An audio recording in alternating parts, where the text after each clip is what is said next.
नमस्कार दर्शक बंधु ज्ञान महदती चैनल को मु दर्पेन्द्र आउ गोटे नुआ गप सहित आपण मानक स्वागत करू। आशा करुच्ची आज गपटी आपण मानक हृदय को निश्चय छुईब।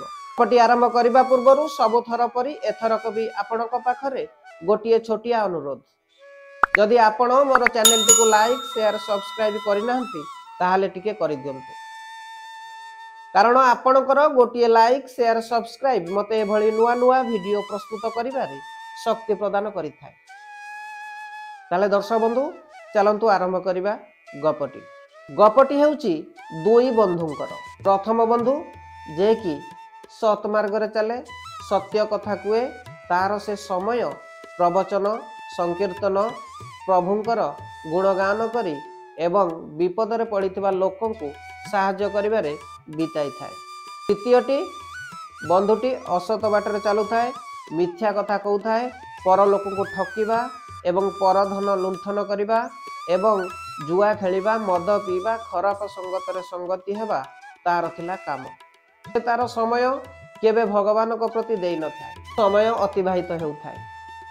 प्रथम व्यक्तिटी चली थाए धर्म बाटरे एवं द्वितीय व्यक्ति जनक बा द्वितीय बंधु जनक असत्य बाटरे चलु थाए। सत्य बाटरे चलुथुबा प्रथम बंधुटी सदा सर्वदा दुख पाउ थाए एवं प्रथम व्यक्तिटी जे कि सत मार्ग रे चलु थाए सदा सर्वदा ताकू विपद पड़ु थाए।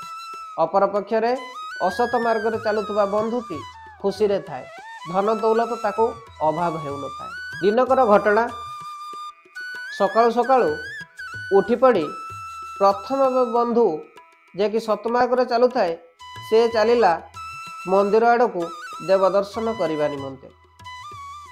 ठीक सेतिकी बेले तार पादरे गोटे कंटा फुटी। जेतेबेले द्वितीय बंधुटी तार खराब सांग सहित समय अतिबाहित करिया पई जाउथाए, ताकू गोटे मिलिला सुनार थली, जो थली रे 100 स्वर्ण मुद्रा भरी रहितला। तो एक कथा प्रथम बंधु जनक कान रे बाजिला। से सांगे सांगे प्रभु को लोतकपूर्ण आखिरे प्रार्थना करी कहला, प्रभु मु तुमको जीवन भरी भजुची, तुम नाम संकीर्तन करुची, तुम गुणगान करुची, विपद रे पड़िथिबा लोकन को सहाय्य करुची, अथच मते एते दुख, मते कंटाटे फुटेल।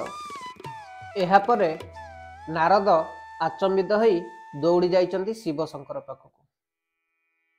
से जाई शिव शंकर को पचारिछन्ति, अच्छा भोलेनाथ आपण तो दयालु, आपण कौनसी व्यक्तिर बा नरलोकर दुख सही पारंतिनि। आज मते गोटे कथा बुझेई कहतु जे कि मु बुझी पारुनी, जे कि धर्म काम रे प्रथम बंधु जे कि मर्त्यलोक रे वास करुची से दुख पाउची। आज जाऊ जाऊ ता गोड़े कंटाटिए फुटिला, से दुखरे सेठी लोतक झराउ थाए एवं निज भाग्य को से निंदा करी कहूए, प्रभु मु सतमार्ग रे चलुची अथच मते आपण एते कष्ट देउछन्ति।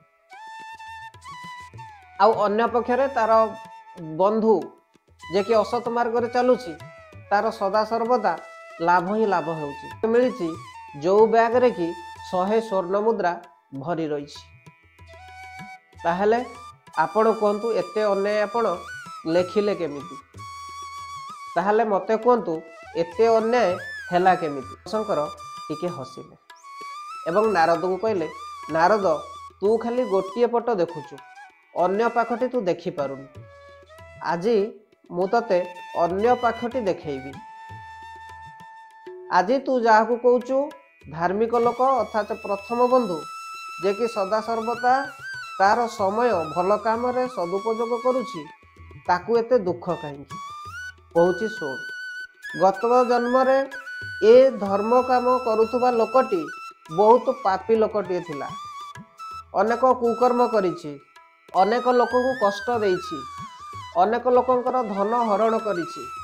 सेतिपई से तार पूर्व जन्मर पाप ए जन्म रे भल कर्म करी चुकौची। आउ अन्य पक्षरे जाहाकू कहूच खराब काम करुची अथच ता भाग्य रे अनेक धन संपद मिलूची यह केमिति ता विषय भी कहूँ शुण। ये पूर्व जन्म रे महान व्यक्ति थिला, धार्मिक व्यक्ति थिला, सदा सर्वदा पर लोकन को साहाय्य करुथाए एवं तार समय सदुपयोग करुथाए भल काम रे, संकीर्तन रे, प्रवचन रे। किंतु आज तार गोटे भूल कर्म जोगु आज से ए जन्म रे खराब काम करुछि एवं तार पुण्य सबु कटि कटि जाउछि। ए जो खराब व्यक्तिटी तार राजयोग थिला ए जन्म रे, किंतु तार खराब कर्म जोगु तार राजयोग सरी सरी आसी गोटे बैग सुना मुद्रा जो पहुँच मिलला ताकू आज तार सेईटी शेष हो गला। देख से राजाटी होता अथच आज गोटे सुना बैग पाइला, ताले सी लॉस कला। मो बंधु जे कि भल व्यक्ति कहूच तार भाग्य रे मृत्यु जोग थिला, से भल कर्म जोगु तार मृत्यु जोगटी धीरे धीरे कटि कटि आसी सामान्य गोटे कंटा फुटिबा जोगरे रही जाइछि। नारद कर्म अनुजाई से माने ठीक ठीक फल पाइछंती ना नाई पर नारद बुझीगले एवं दुई बंधु निज निज कर्म अनुजाई फल पाउछंती, एक कथा संदेह नहीं। ताले दर्शक बंधु यही थिला गपटी केमिति लागिला। आशा करुछि गपटी निश्चय भल लागिथिबो। जदि भल लागि थाए ताहेले कमेंट द्वारा निश्चय जणाइबे एवं चैनल को लाइक शेयर सब्सक्राइब करिया पई आदौ भूलिबेनी। जय जगन्नाथ।